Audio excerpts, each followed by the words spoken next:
Hi, my name is Chris Holton Jablonski, and it is my great joy and privilege to serve you as your minister. This is Starlings in Winter by Mary Oliver. Chunky and noisy, but with stars in their black feathers, they spring from the telephone wire and instantly are acrobats in the freezing wind. And now in the theater of air, they swing over buildings, dipping and rising. They float like one stippled star that opens, becomes for a moment fragmented, then closes again. And you watch and you try, but you simply can't imagine how they do it. With no articulated instruction, no pause, only the silent confirmation that they are this notable thing, this wheel of many parts that can rise and spin and over again, full of gorgeous life. Ah, world, what lessons you prepare for us, even in the leafless winter, even in the ashy city. I'm thinking now of grief and getting past it. I feel my boots trying to leave the ground. I feel my heart pumping hard. I want to think again of dangerous and noble things. I want to be light and frolicsome. I want to be improbable, beautiful, afraid of nothing, as though I had wings. Some of you know this story. It is 1906. The San Francisco earthquake has killed 3,000 people, shattered a 100-mile stretch, annihilated the center of the city. Dorothy Day is in Oakland. She is 8 years old. She's watching this thing that tears people apart and somehow also knits them together. In an interview on Being, Krista Tippett is talking with writer Rebecca Solnit.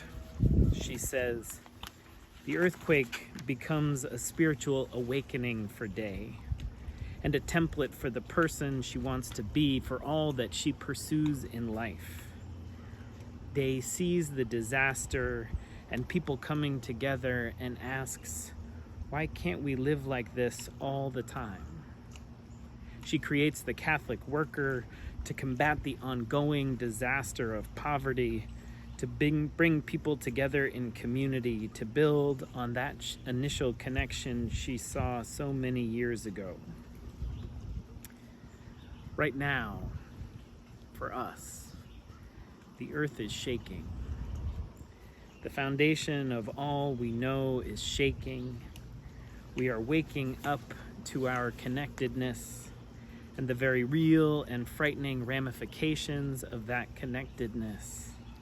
And there is now, especially, this potential, this remembering of this old truth that calls us to care for one another, to love our neighbors. For those of you who grew up with some connection to the Bible, you might remember that this shows up as the second commandment. The first one is that the Lord is one, and you shall love the Lord with all your heart and soul and mind. And many of you, loving the Lord with all of your mind, brought questions to that love and that Lord, and then somehow landed you all over the theological spectrum, from atheist to agnostic to mystic theist.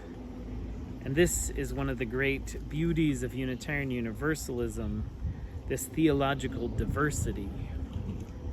But right after, the very next commandment is to love your neighbor as yourself. And we're diving into this teaching this week, this summer, as part of our Summer of the Six Sources of Unitarian Universalism. The fourth source is Jewish and Christian teachings which call us to respond to God's love by loving our neighbor as ourselves. And there is, of course, so much in this. In part, I always wonder about the as ourselves portion, because many of us have complex relationships with ourselves. So we might strive to love our neighbors even better than ourselves, or love our neighbors as we would have ourselves loved. But there is also an interesting piece in the evolution of Christianity. In the Gospel of Mark, Jesus is teaching and someone is asking him about the commandments, follows up with a question.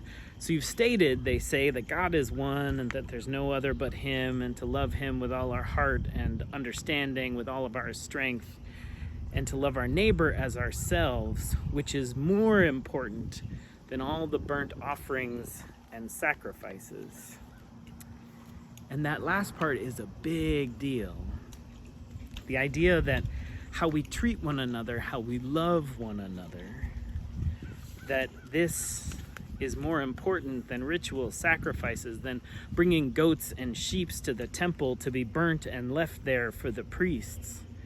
The idea that our social interactions, our care for one another, is more important than our fulfillment of religious obligation was one of the radical departures of the person of Jesus. And we now are the inheritors of that legacy, loving our neighbors, caring for one another in this community, and then more broadly, are seeing and feeling all of the beings as our neighbors. This is at the core of who we are at First Church. I am so grateful for the good love, for the deep love you all show for one another.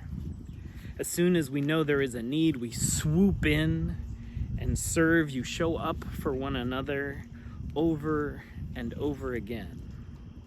And in the wider world, especially now with so many people suffering, with so much need all around us, we do not bury our heads together in the sand and hum our comforting hymns to one another, pretending that everything will be okay. No, we work with our many partners, doing incredible work to serve all people. Our partnerships with amazing organizations like the Unitarian Universalist Urban Ministry, the Unitarian Universalist Service Committee, the Louis T. Brown Center, helping all of those organizations thrive, volunteering for those organizations. This is loving our neighbors. This is starlings in flight, one body soaring together through the sky. This is a hard moment we are facing. It has been hard for a long time, and it will be hard for a long time to come. And what helps get us through this, what has helped me so much so far, is this powerful connection holding us all. I feel it when I see your faces in little boxes on my computer screen, connecting with you, hearing your stories in coffee hour every Sunday, in so many meetings, hearing the beautiful music you create together for worship. This commandment is alive now. This love, powerful and alive now.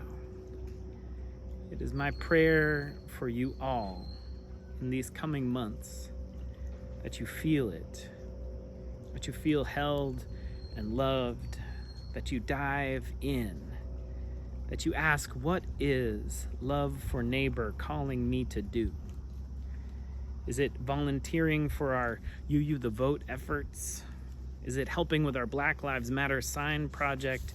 Is it reaching out to church friends you haven't connected with in a while? Is it a phone call to an old friend? Whatever it is, make that love visible. Feel it. Follow it. Allow it to lift you up. That love, this love, will get us through. So much love to you all.